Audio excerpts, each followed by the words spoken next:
He built towers in Dubai, funded orphanages in Syria, and walked red carpets with presidents and royals. Baraj Ghalib was more than a billionaire. He was a symbol of success, generosity, and immaculate control. To the world, he was a man of unmatched vision, a modern-day Midas who turned everything he touched to gold. But inside the mirrored walls of his $38 million Beverly Hills mansion, that carefully polished image was crumbling. He wasn't building a legacy, he was assembling a mausoleum. This is not just a story of a forbidden affair. It's a descent into a billionaire psychosis, one that spiraled from obsession into ritualistic horror. When a 26-year-old Singaporean model named Jia Min Chong stepped into Baraj's world, it seemed like the beginning of a glamorous fairy tale. But what she entered was a gilded cage, curated by a man whose mind had begun to rot from the inside out. A man who could manipulate governments, silence victims, and orchestrate atrocities beneath chandeliers worth more than some homes. What happens when wealth shields madness? When love is bought, not given. And when no one, not even his wife, not even the authorities, sees the darkness lurking behind the charm. Before we dive into this haunting tale of power, manipulation, and unspeakable horror, hit like and subscribe for more shocking true crime stories that expose the darkness behind the world's most powerful faces. They called him the Prince of Oil. At 51, Baraj Ghalib was the man who turned sand into cities. A commanding figure with impeccably tailored suits, salt and pepper temples, and the soft-spoken charisma of someone who had dined with monarchs and moguls, he embodied the modern Arabian magnate. His name was etched into the skyline of Dubai. His empire stretched from real estate to petrochemical ventures, sprawling across the Middle East, North Africa, and parts of Southeast Asia. When he spoke at international summits, people listened. When he donated, the world applauded. Baraj was more than just wealthy. He was curated. Known as a patron of the arts, a backer of fashion incubators in Jakarta and Paris, a silent benefactor of earthquake-stricken villages in Syria and Turkey, and the financier behind entire school districts in rural Egypt, his public persona glowed with benevolence. Media outlets, especially in the Gulf and Asia, celebrated his philanthropic footprint. In a world driven by optics, Baraj played the game masterfully. And beside him, always poised, always silent, was Samira, his wife of 22 years. A former academic and daughter of a respected Omani diplomat, Samira was the spine of the Ghalib legacy.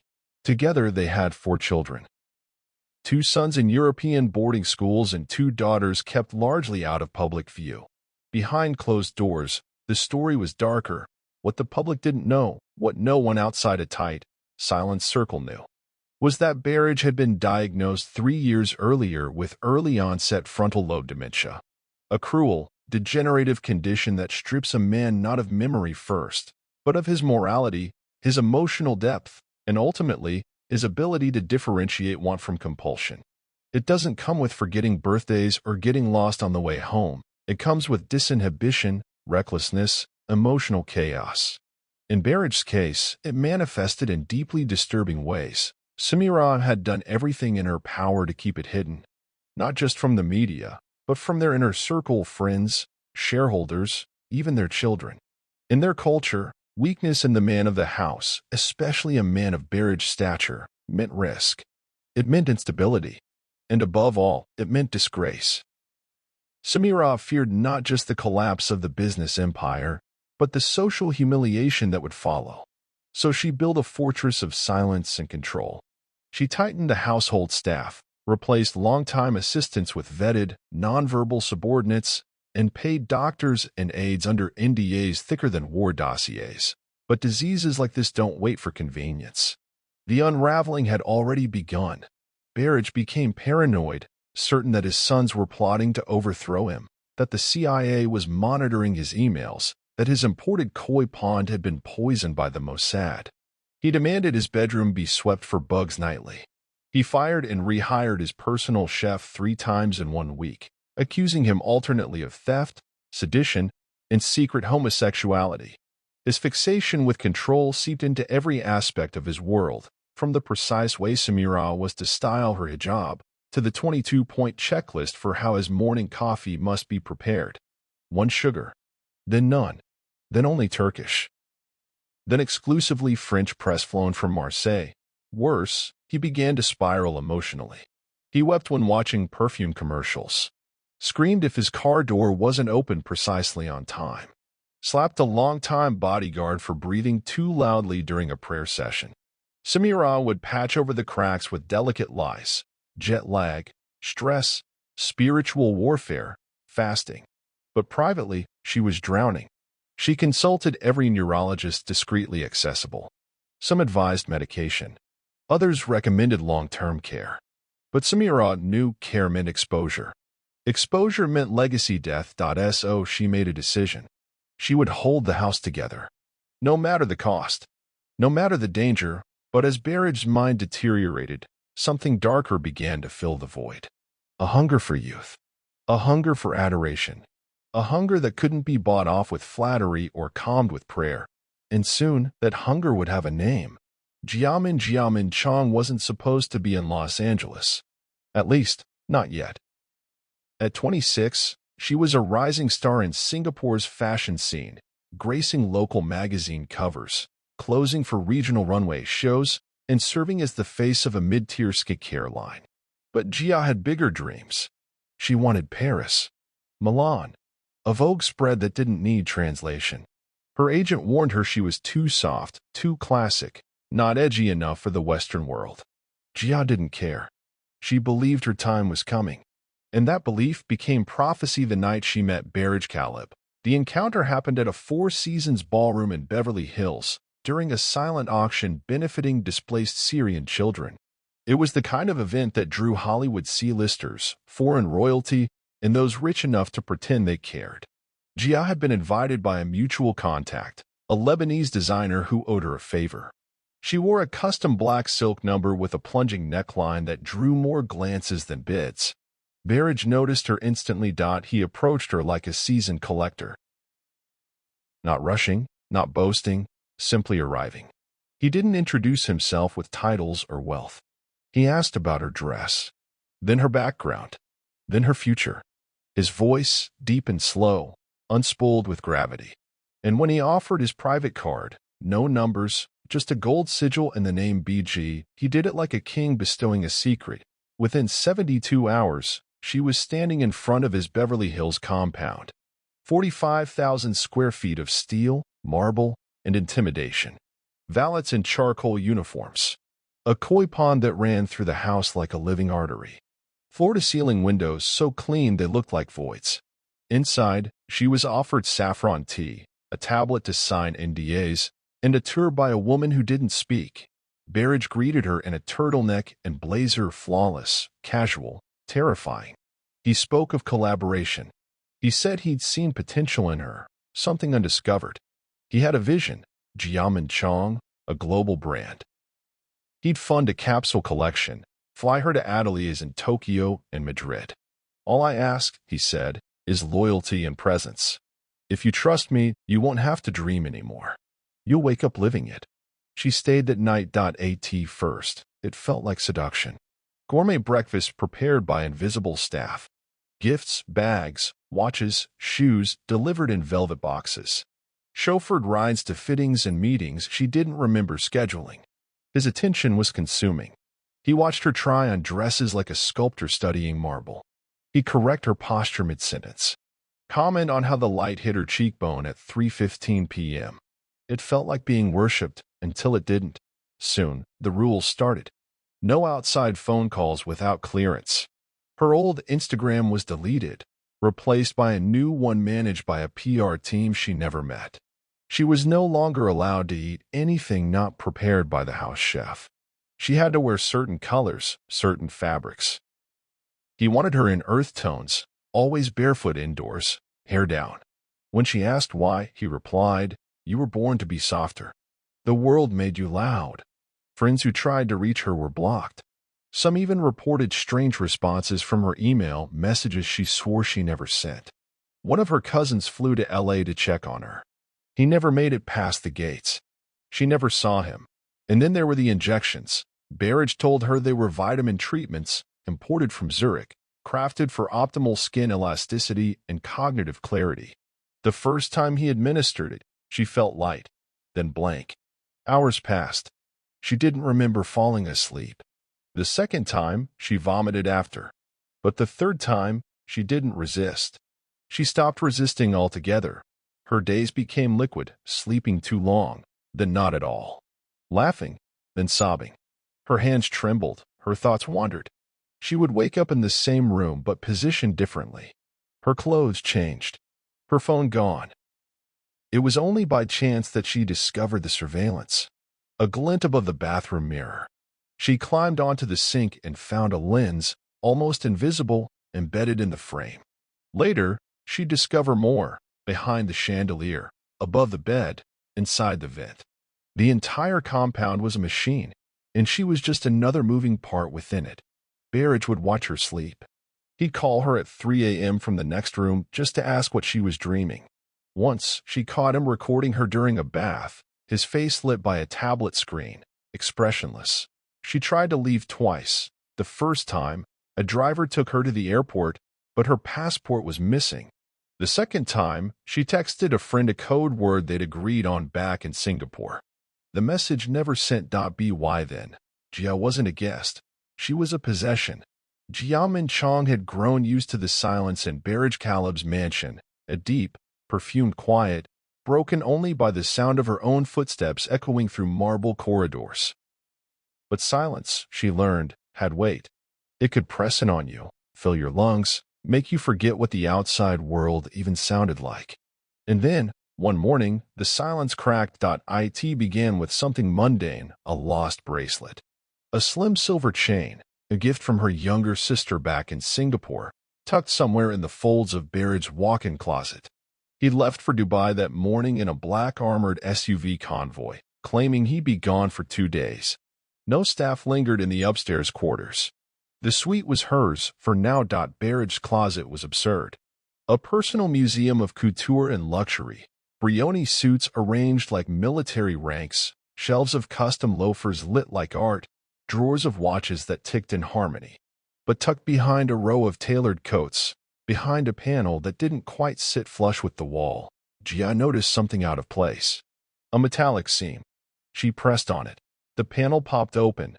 Behind it, a small, matte black safe. It wasn't curiosity that moved her hands.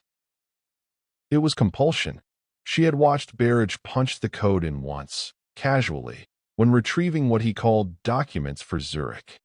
The motion had seared itself into her memory. 7-4-1-9-2-6. A birth date? A code? She didn't care. Her fingers moved on their own. The safe clicked.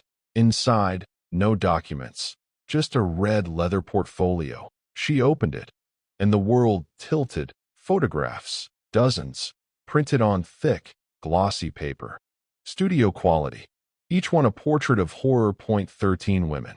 Some tied. Some bruised. Some unconscious. Some posed like dolls, their limbs arranged. Their eyes closed or too wide. None of them familiar. None of them known. None of them there anymore. Jia flipped through them with trembling hands, while rising in her throat. And then, the final photo. Her, asleep. The sheets matched the guest bedroom in the East Wing, a room she hadn't been assigned to until her second week in the mansion. But the timestamp, printed clearly in the lower corner, was dated 2 weeks before they ever met. Her hair was the same. Her face tilted toward the pillow, peaceful. A faint scratch on her shoulder she remembered getting at a photo shoot that he had found her.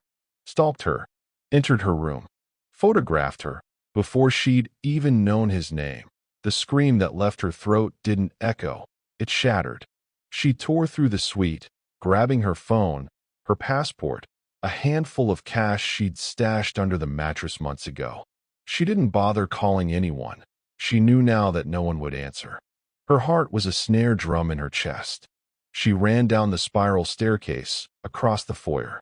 She made it as far as the front gate. And then he was there, Cortland Deuce Merrick's. Baraj's head of security.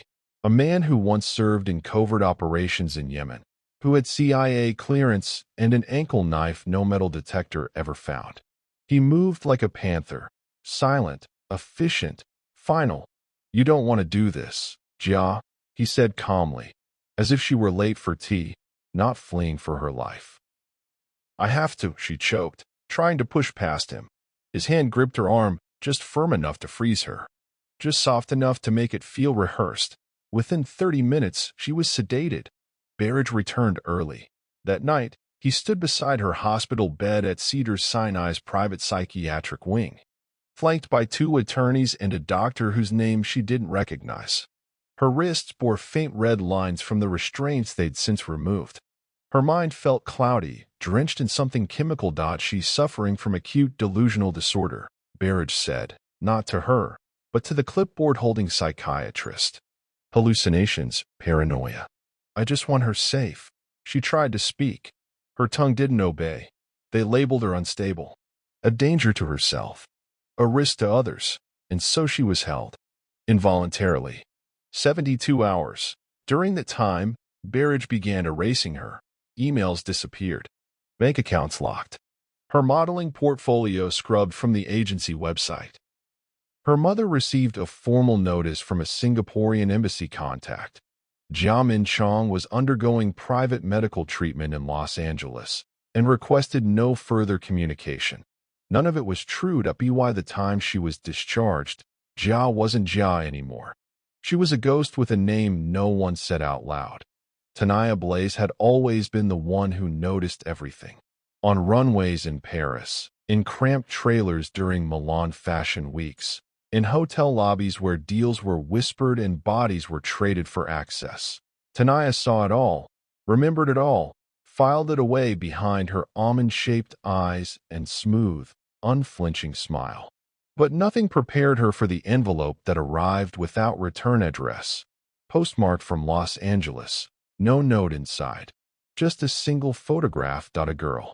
Young, Scandinavian-looking, unconscious or pretending to be. A faint bruise bloomed across one collarbone like an oil slick. Behind her, an all-too-familiar background. Baraj's guest suite, the same decor Jia had once FaceTimed her from, pointing out the absurdity of a $17,000 Louis XIV chair that no one could sit in. There was something else. A watermark in the corner of the print, a code, maybe, or a catalog number. But Tanaya didn't need metadata. She knew what this was. She knew why Jia had sent it. They hadn't spoken in weeks, not since Jia's sudden radio silence. No texts. No reposts. Her once buzzing Instagram gone black. At first, Tanaya assumed it was another brand deal gone sideways. But when Jia didn't show for a mutual friend's red carpet styling fitting, an event she'd once dreamed about, Tanaya knew something was wrong. Deeply, dangerously wrong, and now she had proof. She didn't go to gossip blogs. She didn't take it to TMZ or the Vogue editors. She drank cocktails with in WeHo. Instead, she went to someone who owed her a favor, Detective Cordell Van. A 23-year LAPD veteran with a background in organized crime and a silent reputation for making predators disappear. Legally, methodically, and with evidence so airtight even the best-paid lawyers couldn't squirm around it. Years ago, he'd helped Tanaya through a quiet domestic violence case when her then-boyfriend, a music producer twice her size, broke her clavicle and blamed it on Pilates. When she walked into his precinct office unannounced, he didn't ask how she found him, he simply closed the door. "What is this?" he asked, staring at the photograph with professional detachment, though his jaw twitched at the edges. "I think it's a missing girl," Tanaya said. "But more importantly, I think it's not the only one." She laid out the story. Jia's descent, the billionaire, the sedative shots, the surveillance, the vanishing act. She had printed screenshots before Jia's socials went dark. She had a timeline. She had names.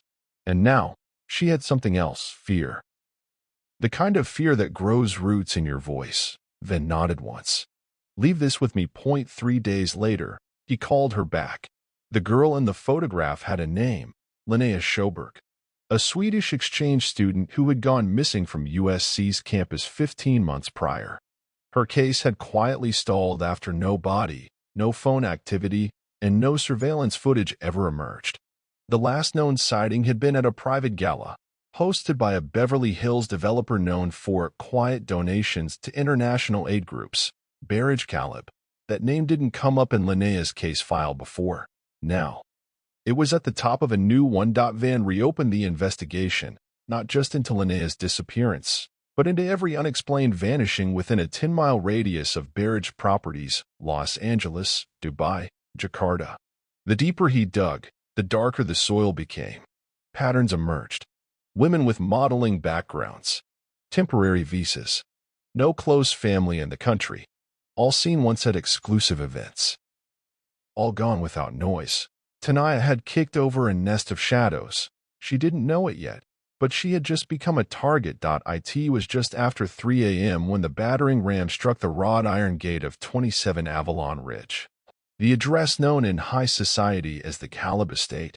To the public, it was a $38 million architectural marvel, 3.2 acres of manicured lawns, imported marble, and fountains that sang Vivaldi.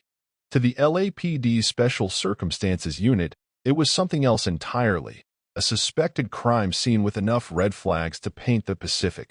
Detective Cordell Van led the raid personally. Armed with a federal warrant and intel gleaned from digital forensics, satellite imaging, and months of silence from Jiamin Chong, they moved in before dawn, before Baraj could vanish behind diplomatic veils or offshore jets. He wasn't there. Neither were his family. The house was empty, chilled, as if prepped for guests that never came. But it wasn't the main level that mattered. It was what lay beneath, behind a false wall in the wine cellar, past shelves of 1947 Cheval Blanc and DRC's no sommelier had ever touched. Officers uncovered a biometric lock. It was crude, yet sophisticated, a retinal scanner hidden beneath a brass lion's mouth. The print matched Baraj's ophthalmologic surgery records from Cleveland Clinic, Dubai, a detail only someone obsessed with his medical history would know. When the door clicked open, a staircase spiraled downward, not onto concrete, but into quiet dread. The sub-basement was unlike any crime scene Ben had encountered in 23 years. This was not a dungeon, not a kill room. This was, worse, it was art. The walls were paneled in mirrored obsidian, casting endless reflections. A soft amber glow lit the space like a cathedral. In the center, 13 mannequins stood in a perfect circle, each dressed in real clothing, not fabric store leftovers, but worn garments, personal items. Scarves with lipstick stains, crop tops stretched to size, a Letterman jacket from an East African arts college, a pair of ballet flats from a 2014 Bolshoi tour. Names, gone. Faces, gone. But stories, preserved like relics. At the far edge of the circle, one mannequin stood apart, unfinished. A wig lay at its feet. Its dress, a satin lilac number Tanaya had once helped Jia pick out for an event that never happened. Van recognized it instantly from the Instagram archive they'd salvaged. The mannequin had no face, just an open hole where porcelain was meant to go. But that wasn't the room's final horror. Across from the mannequins, one mirrored panel slid open with the lightest nudge. Behind it stood something no warrant had prepared them for. A glass sarcophagus, climate-controlled, mounted beneath a recessed spotlight. Inside, posed with haunting precision, was a taxidermied human body. New York Kyria Toussaint, confirmed by dental records within 24 hours. A classically trained pianist from Baton Rouge, she had disappeared after a showcase in Westwood nearly 9 years earlier. Her case had gone cold, filed away under mental health assumptions, probably walked away, they'd said. But here she was, preserved like a museum piece, sewn eyes forced open with surgical thread, fingers glued to keys. A baby grand beside her, modified to play a MIDI loop, her final composition. A melody that had never been released, only performed once at a student recital. Baraj had somehow obtained a bootleg recording, replicated the notes, and programmed them into the piano. The loop played endlessly. Every 73 seconds, her song began again. Ben stood frozen, watching the taxidermist's grotesque handiwork. It wasn't about preservation. It was about performance. The illusion that New York Kyria still played for him. that she still served his fantasy. This wasn't a trophy room. It was a mausoleum of delusion, desire warped beyond all logic, and grief calcified into godhood. Outside, dawn cracked the Los Angeles skyline. But in the room of reverence, time had long since been embalmed. At 31,000 feet above the Atlantic, aboard a private Airbus A319 customized with gold trim and a floating koi tank. Baraj Ghalib sipped saffron tea and stared blankly out the window. He was en route to Doha, or so his pilots thought, a family emergency diversion from a supposed trip to Davos. But just before the plane crossed into international airspace, it was rerouted without explanation. 2 U.S. F-16s flanked the jet until it touched down at Dulles International. Waiting on the tarmac were 12 federal agents, 6 from Interpol, and 1 eerily calm assistant U.S. Marshal holding a single sheet of paper. Baraj's arrest warrant, signed, sealed, and publicized by the time his custom slippers hit American soil. Cortland Deuce Merricks, former Navy SEAL turned chief of Baraj's private security detail, didn't resist. He stood motionless in the galley, eyes hidden behind aviators, as 2 agents zip-tied his wrists. His silence was deafening. The man who once navigated hostage rescues in Somalia now said nothing to the men dragging him away for protecting a billionaire who'd created hostages of his own, ones who never made it back. Within hours, the story detonated across every screen and feed. CNN interrupted election coverage. BBC World canceled its financial outlook segment. Twitter, TikTok, and YouTube ignited with hashtags. Hashtag the Ghalib Gothic, hashtag Mansionoff Mannequins, hashtag Ramoff Reverence. Overnight, Baraj Ghalib became a global synonym for opulent horror, Jekyll in a Rolex, Hyde with a private jet, but the trial would be something else. A Haitian-American former Air Force JAG officer with an eidetic memory and a reputation for reducing cartel lawyers to tears, she demolished the insanity plea with scalpel-like precision. First, she presented digital forensics recovered from Baraj's hidden servers, AI-generated videos meticulously designed to reenact each victim's last known moments. The videos weren't just reenactments.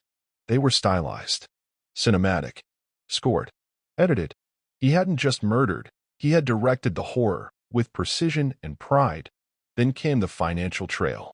Bank records revealed anonymous reparations wired to families of several missing women. Money sent through shell companies that traced back to Ghalib's Cayman holdings. It wasn't charity. It was hush money. Finally, de Klerk unveiled what she called ritual patterns.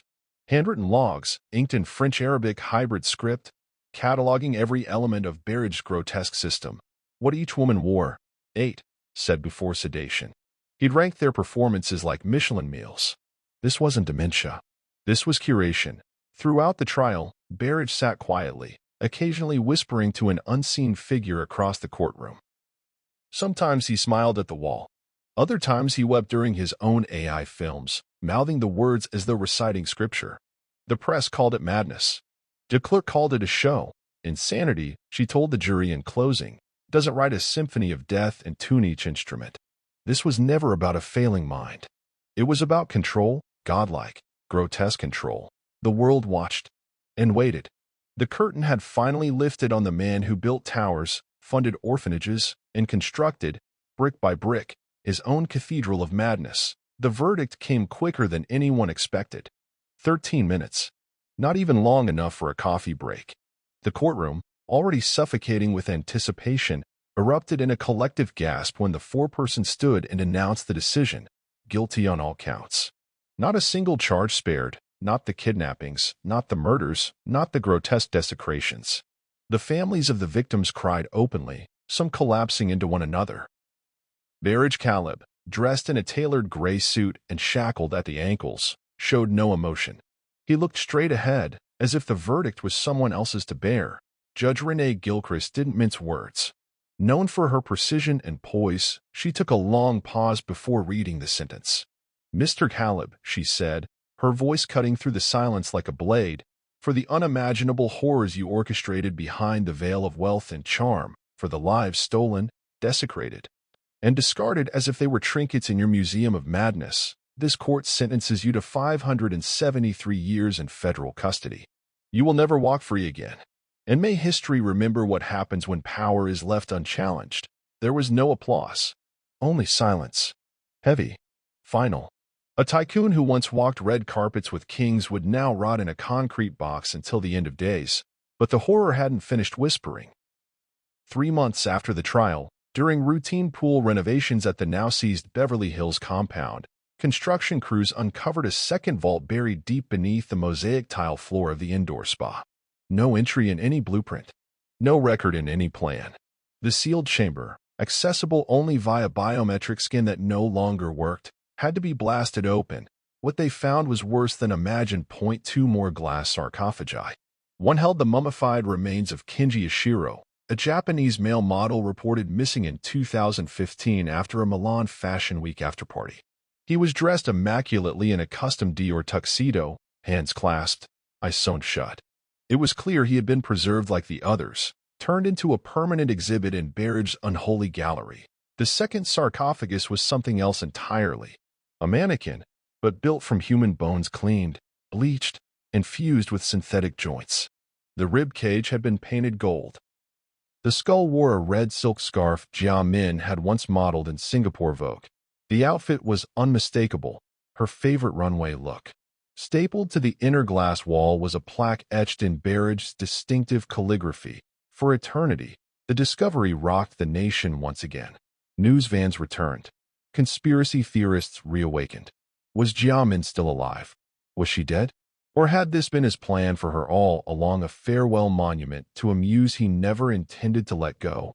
Baraj Ghalib didn't live long enough to answer. 8 months into his sentence at ADX Florence, he was found dead in his isolation cell. Reports stated he'd used a metal spoon to gouge out his own eyes, tearing through flesh and optic nerves before collapsing in a pool of blood and bile. There were no witnesses, no camera footage, just a final act of brutal self-destruction. Officials claimed it was a psychotic break, the inevitable unraveling of a brain already compromised by frontal lobe dementia. Others weren't so sure. Some believed it was guilt. Others, revenge. A curse. A reckoning. One former guard swore Baraj had been whispering to someone at night, someone on the ceiling. And then, like vapor, Jia Min Chong vanished. After the trial, she was escorted by federal agents into the Witness Protection Program. New name. New life. No trace. Not a single sighting. Some claimed to have seen her in Lisbon, others in Bali, but nothing was ever confirmed. She became a ghost of final, living mystery in a case full of corpses and secrets. But Tanaya Blaze did not disappear. She stood tall on the courthouse steps the day of sentencing, looking every bit the supermodel she once was. She gave interviews. She cried with families. She testified before Congress. She became a warrior. In the months that followed, Tanaya launched the Blaze Foundation, an advocacy group aimed at protecting models, freelancers, and performers from exploitation in private contracts and overseas jobs. She named each grant after one of Baraj's confirmed victims. She lit candles for them every anniversary, and in the center of her office sat a framed photo, Jia Min, laughing in the sun, before everything went dark. The firestorm didn't end with the trial. It didn't end with the burial of victims, the sealing of vaults, or the breaking of Baraj Ghalib's body in a prison cell. It expanded through screens, through headlines, through whispered speculation in every corner of the globe. The story mutated into legend, and legend became obsession. When Netflix released its 6-part docuseries Vanity's End, The Ghalib Atrocities, the world devoured it. Within 48 hours, it became the most streamed true crime series in history, surpassing Making a Murderer and The Staircase combined. Viewers were drawn not only to the horror but to the opulence. The mirrored fortress in Beverly Hills, the gold-trimmed sarcophagi, the fashion, the manipulation, the madness, were mounted to increase scrutiny on foreign billionaires purchasing American land, especially in major metropolitan zones. The Ghalib compound, once listed on global luxury sites as a cultural masterpiece, was quietly bulldozed, its debris incinerated in a sealed facility. The land now sits fenced off, undeveloped and unwanted, cursed by memory. Yet closure remains elusive. Of the 13 mannequins found in the Room of Reverence, several were dressed in garments no family could identify. No name. No match in missing persons databases. Just shadows and silk. Speculation surged. Were there more victims? Were some of them undocumented, untraceable, discarded like designer fabric scraps in a mind obsessed with eternal possession, and through it all, one name remained conspicuously absent from accountability: Baraj Ghalib. Once hailed as the epitome of Middle Eastern elegance, a mother, a philanthropist, a modern queen, she disappeared from public life the moment the arrest warrant dropped.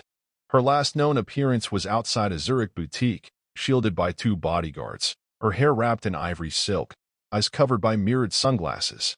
No interviews, no statements, no apologies. Whispers say she now lives in the Swiss Alps, under a different name, in a chalet purchased through a shadow trust months before the raid. Authorities never charged her. There was no definitive proof of her complicity, only rumors, inconsistencies, and the haunting question: what did she know? And when did she know it? Those close to the investigation recall documents signed in her hand, approvals for renovations to the sub-basement, shipments of chemicals labeled as cosmetic stabilizers, a private payment to a Parisian taxidermist now deceased under suspicious circumstances. But without a smoking gun, the law had no grip on her. Only history does now. The legacy of Baraj Ghalib remains etched not in skyscrapers or charitable endowments, but in bone and velvet and silence. His empire of wealth has crumbled, but the echoes of what he built and what he concealed still linger in the minds of a world too captivated to look away and too horrified to ever forget. Baraj Ghalib conquered empires, but he could never control his own mind. He funded dreams, bought silence, and posed as a savior to nations while constructing a kingdom of control behind mirrored walls.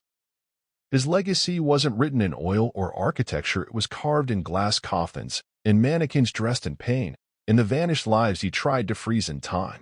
His mansion stood tall in Beverly Hills, a marvel to guests and dignitaries.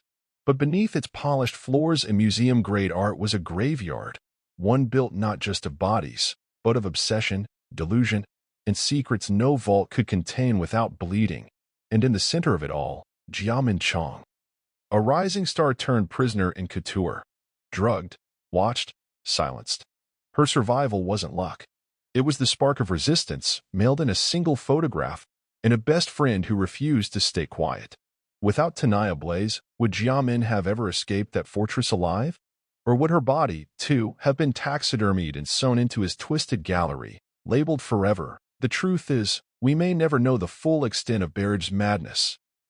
How many others remain missing, their names never spoken, their memories wrapped in designer fabric and buried behind sealed marble? How many more gilded estates across the world hold horrors behind their private gates? One man's unraveling exposed a system that rewards wealth and overlooks madness. It forced us to ask who gets protected and who gets forgotten. And it reminded us that beneath luxury, beneath legacy, some of the darkest crimes were the brightest masks. If this story left you shaken, like and subscribe for more true crime stories that drag power, madness, and hidden horror into the light.